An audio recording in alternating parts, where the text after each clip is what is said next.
बिस्मिल्लाहिर्रहमानिर्रहीम अस्सलामुअलैकुम वरहमतुल्लाहि वबरकातुहू। उम्मीद है दोस्तों सब खैर आफिस से ही होंगे। आज के अपने इस वीडियो के अंदर हम CS301 प्रैक्टिकल की लैब नंबर 9 को कवर करेंगे, जिसमें बेसिकली हमने AVL ट्री में से नोड्स को डिलीट करना सीखना है, लर्न करना है। अब नोड को डिलीट करने के लिए आप बेसिकली सारी बात डायग्राम आपको दी जाएगी। इस तरह आपको पेपर के अंदर एक ट्री दिया जाएगा और आपको कहा जाएगा कि आपने इस ट्री में ये वाली नोड डिलीट करनी है। जैसे यहाँ पे देखें, सर ने बताया भी है delete the node 8, 7, 11, 14 and 17। Sir कह रहे हैं ये जो आपके पास गिवन ट्री है, इसमें से ये वाली जो नोड्स है ना, ये जो नंबर सर ने आपको बताया है, ये नोड सर कह रहे हैं कि करो डिलीट करके दिखाओ। और आफ्टर डिलीशन सर कह रहे हैं वो जो आपके पास फाइनल ट्री आएगा, फाइनल जो स्केच आएगा, जो फाइनल डायग्राम आएगी, उसको बेसिकली रिप्रेजेंट करो। तो दोस्तों इस डायग्राम को बनाने के लिए मतलब इसमें से जब आप नोड डिलीट करोगे one by one, step by step, तो जो फाइनल ट्री आपने स्केच तैयार करना है वो आप MS वर्ड पे भी पेपर में बना सकते हैं, या फिर आप MS पेंट के ऊपर भी जो है वो ड्रा कर सकते हैं। और फिर उसके बाद जो फाइनल आपके पास ट्री आएगा उसका आप स्क्रीनशॉट लेकर अपने एग्ज़ाम सॉफ्टवेयर में पेस्ट करेंगे। तो चलें चलते हैं। अगर आपको याद हो तो मैंने अपने CS301 के लेक्चर नंबर 24 के अंदर जो है वो आपको AVL ट्री में नोड्स डिलीट करने का मेथड सिखाया था।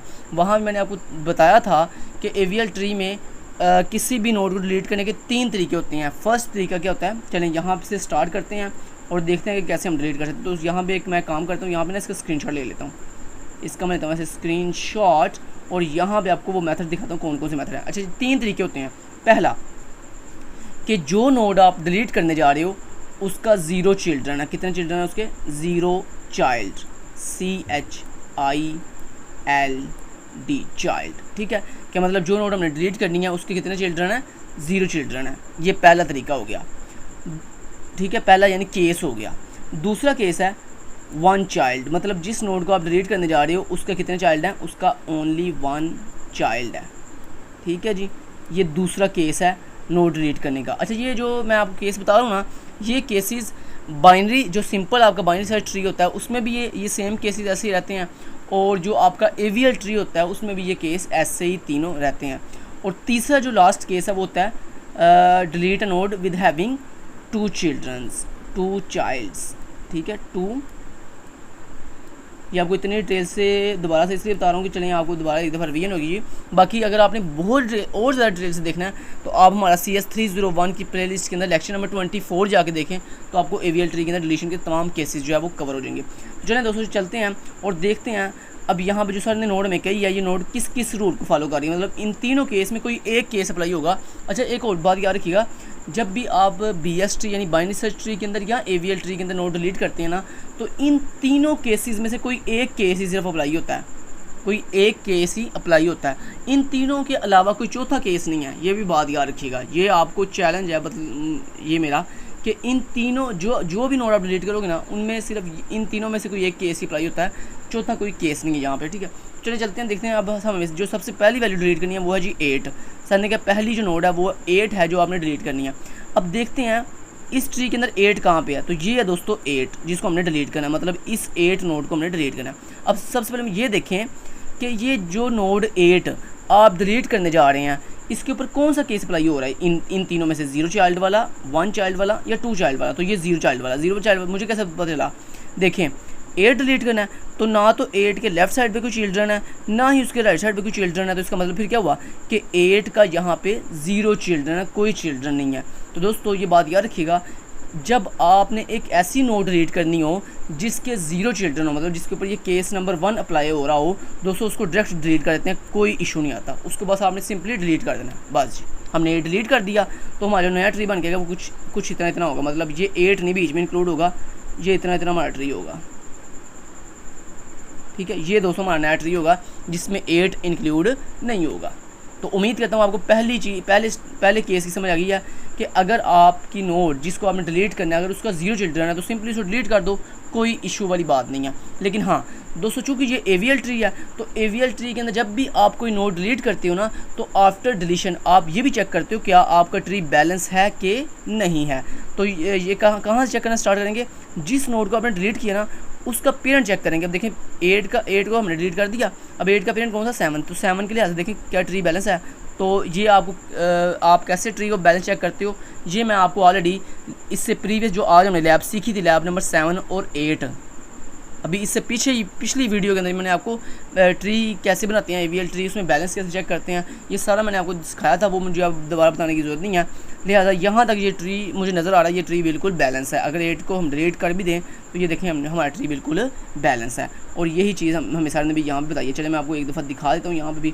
ये देखें सर कह रहे हैं जब हमने डिलीट नोड 8 को डिलीट किया, ये देखो सर ने रेड के साथ सर्कल किया कि जब हमने 8 नोड को डिलीट करेंगे तो क्या होगा, बोला जो हमारे पास बाद में ट्री बन के आएगा वो कुछ इस तरह का होगा। ये देखो इस ट्री के अंदर 8 वाली नोड डिलीट कर दी गई है सिंपली।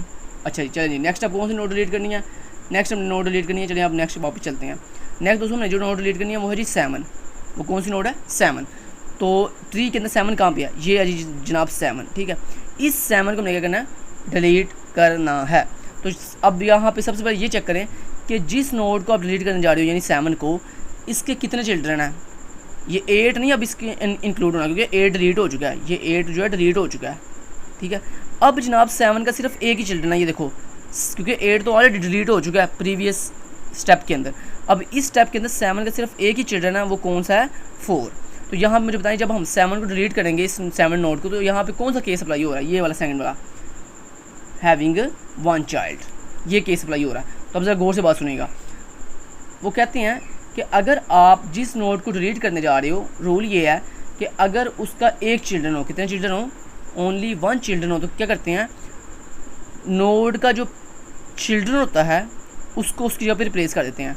तो यानी कहने का मतलब ये है, अगर आप जिस नोड को डिलीट करने जा रहे हैं अगर उसका ओनली 1 चिल्ड्रन है तो उसके चिल्ड्रन को उसके पेरेंट के साथ रिप्लेस कर देते हैं। यानी कहने का मतलब ये है कि आपने कौन सी नोड डिलीट करनी थी, 7 डिलीट करना है। तो 7 का चिल्ड्रन कितने हैं, एक ही चिल्ड्रन है, तो वो जो एक चिल्ड्रन है उसको रिप्लेस कर देंगे 7 के साथ। तो मतलब इसका चिल्ड्रन है 4, तो 4 को रिप्लेस कर देंगे 7 के साथ। तो मतलब ये 7 बीच में से डिलीट हो जाएगा और 4 जो है डायरेक्ट कनेक्ट हो जाएगा इसके 7 के पेरेंट यानी 11 के साथ। समझ आ गई बात, यही सर ने भी किया होगा यकीनन।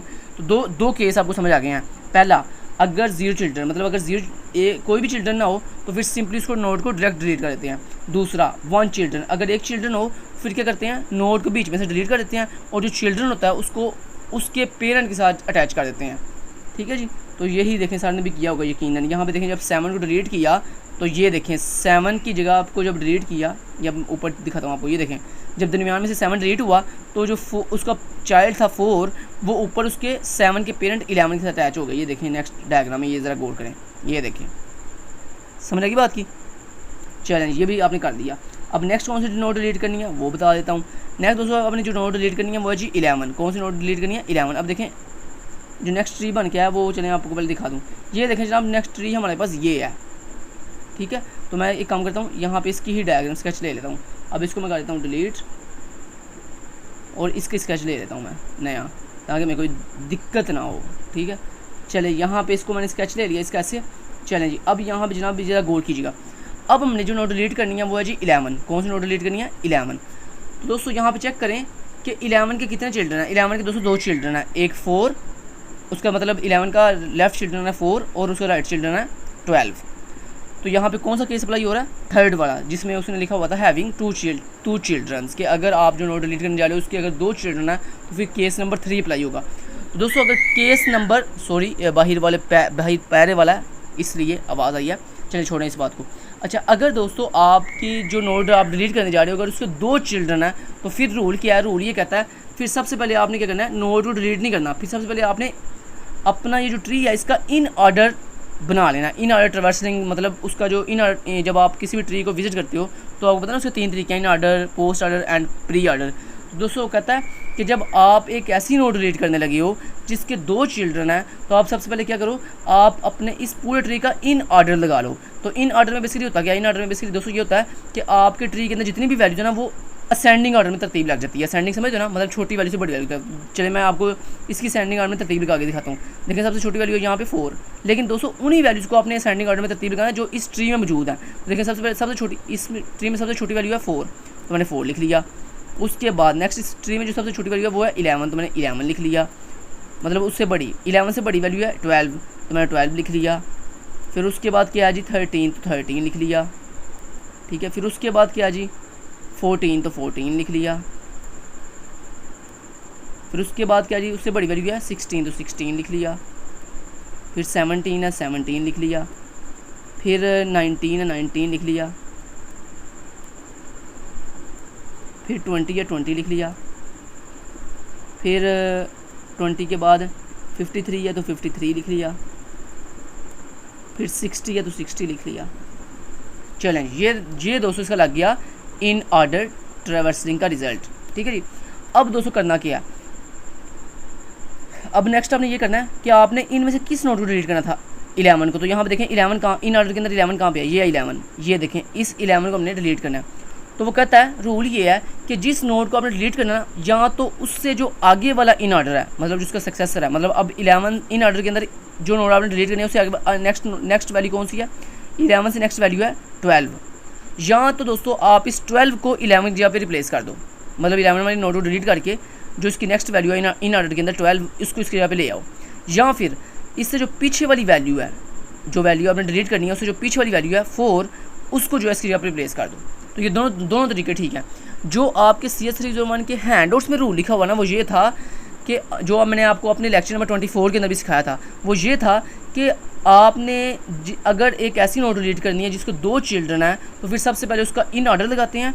इन ऑर्डर लगाने के बाद जो नोड आपने डिलीट करनी हो उसकी नेक्स्ट वैल्यू चेक करते हैं कौन सी है। तो नेक्स्ट जो भी उसका सक्सेसर हो उसको रिप्लेस कर देते हैं उस नोड के साथ, मतलब 12 को रिप्लेस कर देंगे 11 के साथ। लेकिन यहाँ पे सर ने यहाँ पे लैब में बेसिकली क्या किया, मैं आपको दिखाता हूँ।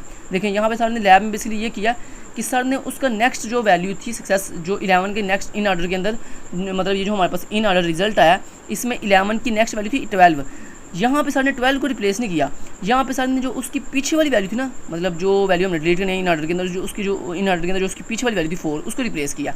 तो फिर इससे ये साबित हुआ कि जनाब आपकी मर्ज़ी है, आप जो वैल्यू आपने इन ऑर्डर के अंदर डिलीट करनी है, इन ऑर्डर के अंदर उसकी जो नेक्स्ट वैल्यू है उसको भी रिप्लेस कर सकते हो और उसकी जो प्रीवियस वैल्यू है उसको भी रिप्लेस कर सकते हो, आपकी मर्ज़ी है। चलिए हम यहाँ पे ये जो लैब के अंदर सारे रूल अप्लाई किया है इसे हम फॉलो कर लेते हैं। तो मतलब हमने 11 डिलीट करना है, तो हम क्या करेंगे, इससे जो पीछे वाली इन ऑर्डर के अंदर इससे पीछे वाली वैल्यू कौन सी है 4, तो हम 4 को जो है रिप्लेस कर देंगे, मतलब 4 को 11 की जगह पे ले आएंगे। तो यानी कुछ इस तरह से होगा कि 11 डिलीट हो जाएगा और ये जो 4 है इस 11 की जगह पे आ जाएगा, और ये मतलब ये जो 4 वाली ओल्ड नोट थी वो डिलीट हो जाएगी। चूँकि 4 आपने रिप्लेस कर दिया ना, क्योंकि 4 आपने 11 की जगह पे रिप्लेस कर दिया। तो जब कोई भी नोट किसी दूसरी जगह नोट पे रिप्लेस होगी तो क्या होगा भला, जो पीछे वाली ओल्ड उसकी पोजीशन थी वो डिलीट हो जाएगी। चलें दोस्तों, जो नेक्स्ट आपके पास फाइनल ट्री आएगा वो कुछ इतना होगा, मतलब इसमें ये वैल्यूज़ होंगी। तो उम्मीद है आपको केस नंबर 3 की भी समझ आ गई है कि अगर एक ऐसा ट्री जिसके अंदर आपने एक ऐसी नोट डिलीट करनी है जिसके 2 चिल्ड्रन है, तो फिर हम क्या करते हैं, उसका पहले इन ऑर्डर लगाते हैं। इन ऑर्डर लगाने के बाद जो वैल्यू आप डिलीट करनी है उससे या तो नेक्स्ट वाली वैल्यू उसको उसकी जगह पे रिप्लेस कर दो, या उससे पीछे वाली वैल्यू उसकी जगह पे रिप्लेस कर दो। तो दोस्तों जब हम रिप्लेस करेंगे पीछे वाली वैल्यू 4 को इसकी जगह पे, तो हमारे पास जो नया ट्री बन के आएगा वो कुछ इस तरह का होगा। ये देखें 4 11 की जगह पे रिप्लेस हो गया। अब देखें नया ट्री हमारे पास कुछ इस तरह का आया। लेकिन यहाँ पे चूँकि ये एक AVL ट्री है, तो आपको मैंने स्टार्टिंग में बताया था कि AVL ट्री में आप 2 काम करते हो। अगर आपने कोई नोड डिलीट किया तो आफ्टर डिलीशन आपने फिर ट्री को ये भी चेक करना होता है कि आपका ट्री बैलेंस है। तो दोस्तों अगर आप देखो तो यहाँ पर देखो 4 के ऊपर आपका ट्री बैलेंस नहीं है। वो कैसे बोला, देखो 4 के लेफ्ट साइड पे कितने लेवल हैं, कोई लेवल नहीं है, लेकिन राइट साइड पे कितने लेवल हैं, 2। ये देखो एक ये वाला और एक ये वाला। अगर मैं आपको दिखाऊँ पिक्चर के साथ तो ये देखें ज़रा, मैं इसको पहले करता हूँ डिलीट, ठीक है, और यहाँ पे इस पिक्चर के अंदर आपको समझाता हूँ ज़रा ये ट्री अनबैलेंस कैसे हुआ है। ये देखें ज़रा, अगर आप गौर करो तो ये देखो दोस्तों, ये 4 है, 4 के देखो लेफ्ट साइड पे कोई चिल्ड्रन नहीं है, लेकिन राइट साइड पे 2 लेवल है। देखो एक ये लेवल है और एक ये लेवल है। तो लेफ्ट साइड पे कितने लेवल है, 0, तो यहाँ पे लिख लिया 0। उसके बाद माइनस, आपको पता है ना लेफ्ट बैलेंस कैसे चेक करते हैं, लेफ्ट सब ट्री में से जिस नोड का मतलब आपने बैलेंस चेक करना हो उसके लेफ्ट सब ट्री में से माइनस करते हैं राइट सब ट्री को। तो लेफ्ट सब ट्री में 0 लेवल है और राइट सब ट्री के कितने लेवल है, 1 2 लेवल हैं, तो -2। तो 0 - 2 जवाब आया -2। उसने क्या कहा था भला, अगर आपका आंसर 0 1 या -1 आए तो आपका ट्री बैलेंस है, लेकिन अगर आपका आंसर इन तीनों के अलावा कुछ और आए तो आपका ट्री बैलेंस नहीं है। तो यहाँ देखिए आंसर आया -2, इसका मतलब ट्री बैलेंस नहीं है। और कहाँ पे बैलेंस नहीं है, इस 4 की पोजीशन पे। तो आपको ये भी मैंने बता दिया था कि जहाँ पे आपका ट्री बैलेंस ना हो उस नोड से लेकर नीचे की तरफ 3 नोड उठाते हैं। तो मतलब अब एक ये नोड होगी, दूसरी ये नीचे की तरफ दूसरी ये नोड होगी, तीसरी ये नोड होगी। अब इन तीनों नोड्स को आप रोटेट करोगे, लेकिन आप सबसे पहले ये चेक करोगे कि इन तीनों नोड की डायरेक्शन कौन सी। तो दोस्तों इन तीनों नोड की जो डायरेक्शन है वो है राइट डायरेक्शन है। तो आपको पता ना ऑपोजिट रोटेट करते हैं, तो ये राइट डायरेक्शन को हम लेफ़्ट की तरफ जो है वो रोटेट करेंगे, लेकिन चूँकि ये तीनों नोड एक ही डायरेक्शन के अंदर है लिहाजा इनको कंप्लीट रोटेट नहीं करेंगे, 90 के एंगल पे रोटेट करेंगे। मतलब ये 4 जो नीचे आ जाएगा, मतलब ऐसे रोटेट करेंगे, मतलब ऐसे जैसे हमारी मतलब एक पहाड़ी होती है, मतलब ये 12 जो है ऊपर चला जाएगा, 4 नीचे आ जाएगा। तो मतलब जो हमारे पास नया ट्री बन गया वो कुछ इस तरह होगा। आफ्टर रोटेशन हमारे पास जो नया ट्री बन गया वो कुछ इस तरह का होगा। ये देखो 12 ऊपर चला गया, 4 नीचे आ गया, लेफ्ट साइड पे आ गया, और 13 राइट साइड पे आ गया। तो हमारे पास जो नया ट्री बन गया वो कुछ इस तरह का है। समझ आ गई बात की? ओके जी। लेकिन यहाँ पे एक चीज़ और मैं आपको बता दूँ, अगर आप यहाँ पे जो मैंने आपको बताया था इन ऑर्डर के अंदर जो 11 का नेक्स्ट वैल्यू थी 12, अगर आप डायरेक्ट 12 को रिप्लेस करते 11 यहाँ पे, तो फिर आपको ये रोटेशन भी नहीं थी करनी पड़नी, चलें खैर। अच्छा ये कर दिया हमने। ये देखें जनाब हमारी नोट भी डिलीट होगी और ट्री बैलेंस भी हो गया। अब नेक्स्ट हमने जो नोट डिलीट करनी है दोस्तों वो है जी 14। कौन सी नोट डिलीट करनी है? 14। अब देखें 14 के साथ ये देखें चेक करेंगे कितने चिल्ड्रन है। तो 14 के 2 चिल्ड्रन है। अगर मैं यहाँ पे आपको बताऊँ ये देखो 14 डिलीट करना है, यस 14 डिलीट करना है। 14 कितने चिल्ड्रन है? 2 चिल्ड्रन है इस ट्री के अकॉर्डिंग। नया ट्री ये वाला आपका। तो मैं काम करता हूँ यहाँ पे इसी को दोबारा ट्री को पिक्चराइज कर लेता हूँ, मतलब इसकी पिक्चर ले लेता हूँ, ठीक है। और आपने 14 डिलीट करना है इसके अंदर। चैलेंज ये ट्री है हमारा, इसमें देखें आपने नोट कौन सी डिलीट करनी है? ये वाली, मतलब 14 डिलीट करना है। अब सबसे पहले हम ये देखेंगे कि जो नोट हमने डिलीट करनी है उसके कितने चिल्ड्रन है? 2 चिल्ड्रन है। देखो ये 12 उसका लेफ्ट चिल्ड्रन है, 19 उसका राइट चिल्ड्रन है। तो उसने क्या कहता भला, अगर 2 चिल्ड्रन हो तो सबसे पहले इसका इन ऑर्डर लगाते हैं। तो जब अगर हम इन ऑर्डर इसका लगाएंगे तो मुझे पता है इसका इन ऑर्डर जो लगना है वो है जी 4, 12, 13, 14, 16, 17, 19, 20, 53 एंड 60, ये उसका इन ऑर्डर लगना है। अब अगर हम देखें इस ट्री के अंदर तो 14 का जो नेक्स्ट वैल्यू है इन ऑर्डर के अकॉर्डिंग, इन ऑर्डर जो हम इसका लगाएंगे उसके अकॉर्डिंग 14 की नेक्स्ट वैल्यू है 16, जबकि 14 की प्रीवियस वैल्यू है 13। अब आपकी मर्ज़ी, आप चाहे इस 13 को 14 की जगह पे रिप्लेस कर दो या 16 को 14 की जगह पे रिप्लेस कर दो। चलें सर ने चूँकि यहाँ पे प्रीवियस वैल्यू को ही फॉलो किया हुआ, लिहाजा हम जो है यहाँ पे क्या करेंगे, इस 13 को यहाँ पे इस 14 की जगह पे रिप्लेस कर देंगे। तो यहाँ पे यही सर ने किया। ये देखें मैं आपको दिखा भी देता हूँ। ये देखें सर ने जो है इन ऑर्डर के अकॉर्डिंग उसका जो प्रीवियस वैल्यू थी वो देखें वो ही किया ना। देखो 13 को रिप्लेस कर दिया 14 के साथ, तो हमारे पास जो नया ट्री बन गया है वो कुछ इस तरह का है। अब इसके अंदर भी आप बैलेंस चेक करोगे, ये ट्री बिल्कुल बैलेंस है, मुझे दिखाई दे रहा है ये ट्री बिल्कुल बैलेंस ट्री है, ठीक है। अब नेक्स्ट जो हमने नोट डिलीट करनी है दोस्तों वो है जी 17 डिलीट करना है। और हमारे पास जो नया ट्री है वो ये है 17, सॉरी ऊपर वाली नोट में सर ने बताया 17 डिलीट करना है। तो इस नोट के अंदर 17 कहाँ पे है? ये है।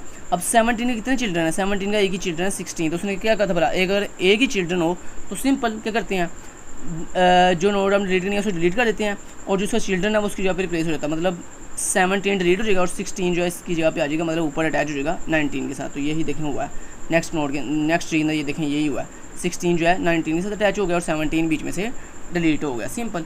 और ट्री भी हमारा यहाँ पे बिल्कुल बैलेंस है। ले जनाब, उम्मीद है आपको इस लैब की समझ आई होगी। डिलीशन के तीनों केसेस में आपको समझा भी दिए हैं और उम्मीद करता हूँ आपको अच्छे से समझ आई होगी डिलीशन की। Thank you so much. Till then guys, take care, अल्लाह हाफिज़।